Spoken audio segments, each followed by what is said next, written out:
आपको सीधे ले चल रहे हैं इस वक्त प्रेस कॉन्फ्रेंस में। आज रविवार के दिन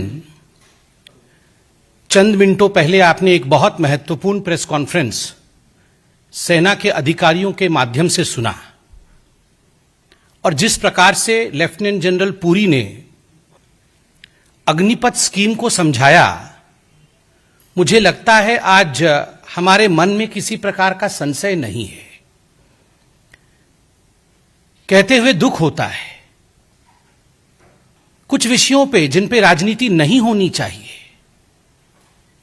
आज हमारे देश में उन राष्ट्र नीतियों के विषय पर राजनीति हो रही है और सेना के अधिकारियों को आकर के हमें समझाना पड़ रहा है।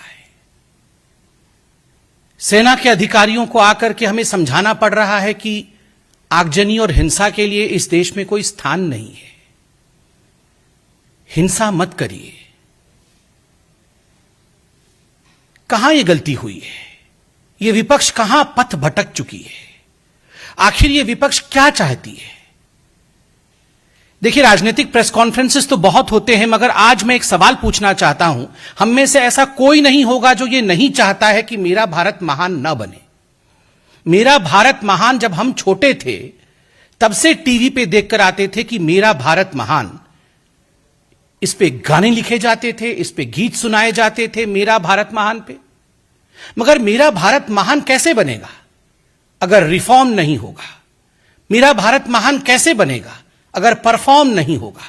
और मेरा भारत महान कैसे बनेगा अगर ट्रांसफॉर्म नहीं होगा?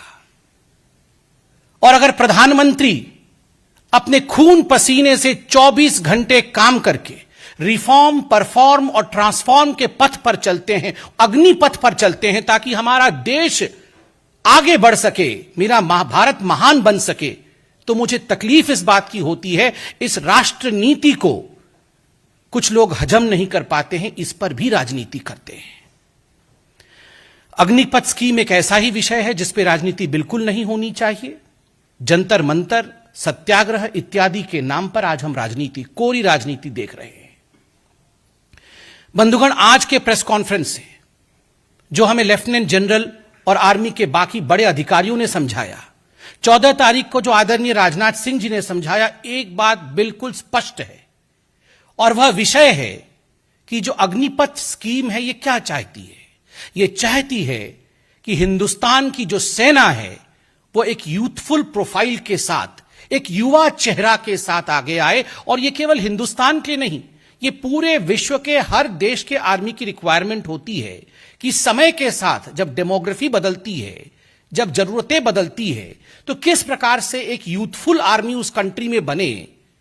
उस देश के नेता, उस देश की आर्मी इसकी चिंता करती है। आज आप सब ने सुना कि लेफ्टिनेंट जनरल पुरी ने कहा कि यह कोई चिंता आज का नहीं है। This issue went back to 1989। 1989 में पहली बार इस पर पेपर प्रेजेंट किया गया, इस पर चिंतन किया गया कि किस प्रकार से सेना के अंदर जिनकी भर्ती होती है उनकी एज को कम किया जाए, ताकि जो एवरेज, जो औसत उम्र सेना का है वो कम हो सके। आज औसत उम्र अगर 32 इयर्स, 32 वर्ष का है, अग्निपथ स्कीम इसे 26 वर्ष, 26 इयर्स पे लाके खड़ा करेगा। ये अपने आप में सेना के लिए गौरव का विषय है। कारगिल युद्ध हुआ, भारत को परम विजय मिला, हमारे कई जवान शहीद हो गए, देश के लिए मर मिटे। उसके बाद कमिटियां बनी, कारगिल रिव्यू कमेटी बनी। सबका क्या कहना था? सबका कहना था कुछ रिफॉर्म करना पड़ेगा, सबका कहना था कुछ बदलाव करने पड़ेंगे। और उनमें से एक बहुत बड़ा बदलाव जो इस रिव्यू कमेटी ने कहा वो यह था कि इंडिया की आर्मी का जो चेहरा है, जो एवरेज एज है, वो यूथफुलनेस के साथ बढ़ना चाहिए, उसके उम्र को कम करिए। जो विषय इतने समय से चला आ रहा है, मैं आज कांग्रेस से, मैं आज सोनिया जी से, राहुल जी से, प्रियंका जी से पूछना चाहता हूं, प्रियंका जी, जब आपको आग्रह करना चाहिए था कि जो सेना के लिए रिफॉर्म आवश्यक है वो रिफॉर्म हम कब करेंगे, आपने तब आग्रह नहीं किया, आज आप सत्याग्रह कर रही हैं। ये किस चीज का सत्याग्रह है? जब हमारे इंडिया के डिफेंस के पास, एयरफोर्स के पास विमान नहीं थे, 10 वर्षों तक वो डिप्लीटेड स्ट्रेंथ में काम कर रही थी, तब इस कांग्रेस की सरकार ने एक एयरफोर्स में विमान ऐड नहीं किया। राफेल हम लेकर आए, उसमें भी राजनीति की गई, उसमें भी राजनीति की गई। उसका हश्र क्या हुआ उन्होंने खुद भुगता है। और आज ठीक उसी प्रकार अग्निपथ स्कीम में राजनीति हो रही है। याद होगा आपको, कांग्रेस के उस समय के डिफेंस मिनिस्टर AK एंटनी, उनका एक ही स्लोगन था, उनका एक ही मंत्र था, नो वर्क नो हेडेक। कोई काम करेंगे नहीं, कोई हेडेक ही नहीं होगा, कुछ बदलेंगे नहीं, कुछ होगा ही नहीं, कोई सवाल ही नहीं पूछेगा। एक बार उनसे पार्लियामेंट में सवाल पूछा गया था कि आप बॉर्डर इंफ्रास्ट्रक्चर क्यों नहीं बनाते हैं, तो उन्होंने कहा नहीं, जो दूसरे देश हैं वो हमसे ज्यादा शक्तिशाली हैं, वो बुरा मान जाएंगे, इसलिए हम बॉर्डर इंफ्रास्ट्रक्चर नहीं बनाते। बुरा मान जाएंगे, बॉर्डर इंफ्रास्ट्रक्चर नहीं बनाना है। डिप्लीटेड स्ट्रेंथ होने के बाद इंडियन एयरफोर्स में प्रोक्योरमेंट नहीं करना है। रिकमेंडेशंस होने के बाद, ये रिकमेंडेशंस बहुत पहले से थी कि आप आयु को कम करिए, आयु कम नहीं करना है, और जो कर रहा है उसको करने नहीं देना है।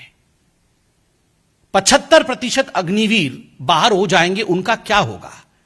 आज बिल्कुल अक्षरशः समझाया गया कि उनके लिए सरकार ने किस प्रकार के प्रावधान किए, किस प्रकार से CAPF से लेकर मर्चेंट नेवी, कॉरपोरेट की दुनिया हो, कंपनीज हो, स्टेट की पुलिस हो, उन सभी में जिस प्रकार से कोटा सिस्टम लागू करके उनकी चिंता इस सरकार ने, और केवल केंद्र सरकार ने नहीं, राज्य सरकारों ने भी की है। यह अपने आप में दिखाता है कि इसकी चिंता सबको है।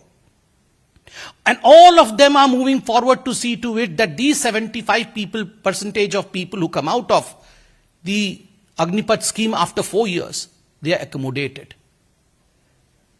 ये सब कुछ होने के बावजूद कुछ ऐसे लोग हैं जो इस प्रकार का बयान कर रहे हैं जो आज दिल को दहला देता है। दिग्विजय सिंह जी ने आज क्या कहा?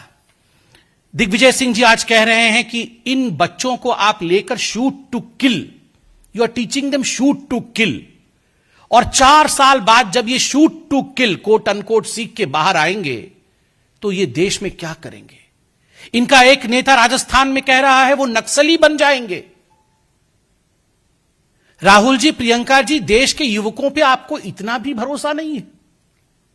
If they are train to be combat fighters, if they are trained to be in the army, they will turn naxals. आप इस देश के युवाओं के प्रति इस प्रकार की भावना रखते हैं? आपके एक और बड़े नेता हैं, एक विधायक है राजस्थान में, झारखंड में, इरफान अंसारी। उन्होंने कहा खून पे लथपथ हो जाएंगी ये सड़कें, खून से लथपथ हो जाएंगी। क्यों खून से लथपथ होंगी? क्यों खून से लथपथ होंगी? क्या हिंदुस्तान की आर्मी के लिए अच्छा काम करना ये खून से लथपथ होना है? ये किस प्रकार की धमकी है? अभी प्रियंका वाड्रा जी को मैं सुन रहा था तथाकथित सत्याग्रह में, और प्रियंका वाड्रा जी ने एक ही विषय रखा है। उन्होंने कहा है कि हमारा एक ही मकसद है, और मैं युवाओं से अपील करती हूं कि वो एक ही मकसद के साथ काम करे, और वो मकसद है सरकार को गिराना, सरकार को खत्म करना।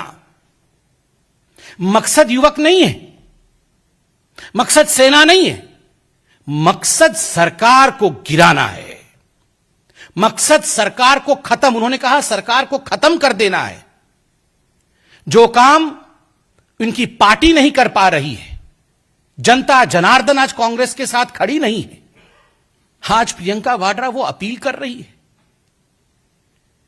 ये मकसद है कांग्रेस पार्टी का, सरकार को गिराना। मुझे दुख होता है आज राजनीति कहां पहुंच गई है। आप सोच के देखिए, ये वही कांग्रेस पार्टी है, और ये जो विपक्षी दलों में से कुछ विपक्षी दल अपने आवाज को बुलंद करने की चेष्टा कर रहे हैं, ये वही लोग हैं जिन्होंने एयर स्ट्राइक और सर्जिकल स्ट्राइक तक को नहीं छोड़ा था।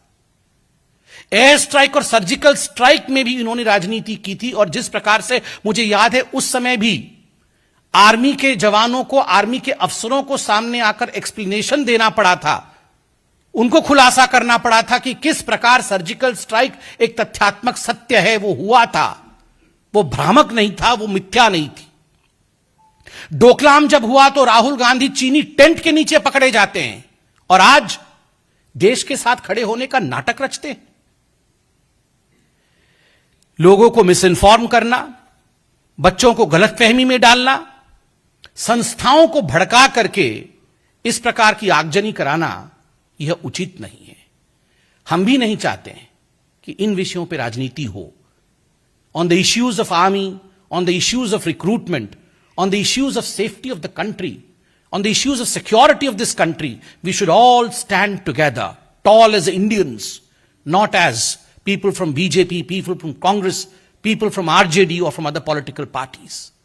ये पॉलिटिकल पार्टी के नहीं, हम भारतीय हो के खड़े हो, ये हमारी इच्छा है, ये हमारी चाहत है।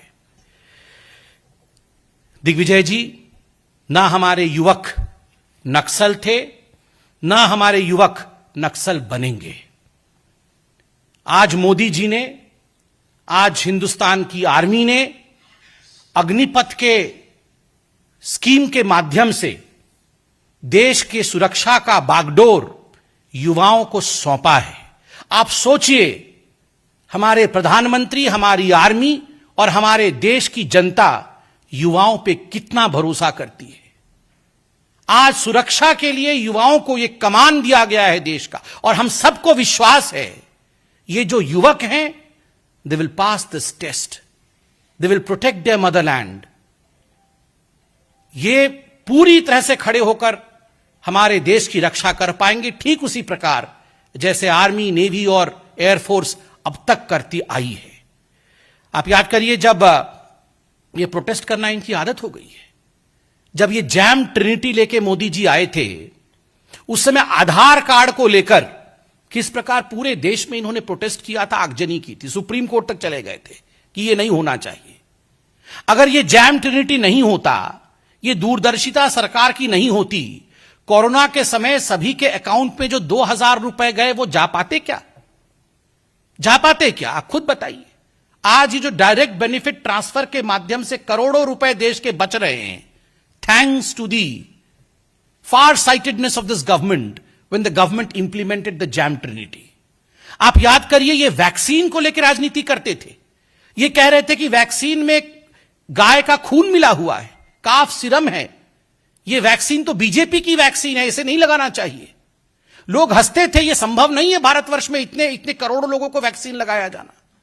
हो गया ना?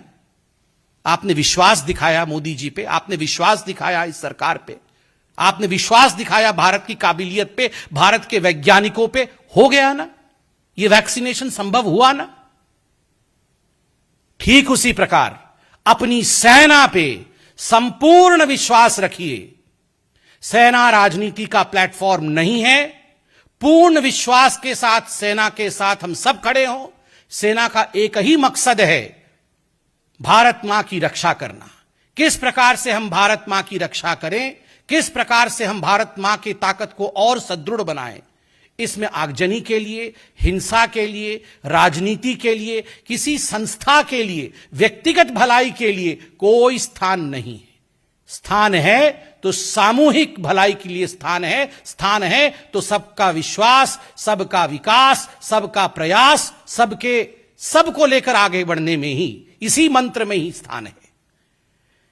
बंधुगण, मैं इतना ही कहना चाहता था, और आज मैं प्रियंका गांधी जी से पुनः आवेदन करूंगा कि प्रियंका जी, आपने जो कहा है कि आपका मकसद केवल और केवल सरकार को गिराना है, टू टॉपल द गवर्नमेंट, और सरकार को खत्म करना है।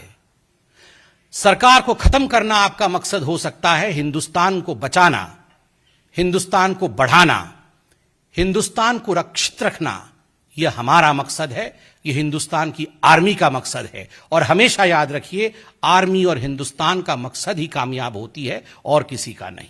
बहुत बहुत धन्यवाद। मैं कोई प्रश्न नहीं लूंगा, क्योंकि मुझे लगता है सारे प्रश्नों का उत्तर आज लेफ्टिनेंट जनरल पुरी और उनके साथियों ने जिस प्रकार दिया है, और कोई गुंजाइश नहीं है कि इसमें किसी प्रकार का कोई शक हो, इसमें किसी प्रकार का डाउट हो। सारे प्रश्नों का उत्तर आपके पास मौजूद है। बहुत बहुत धन्यवाद।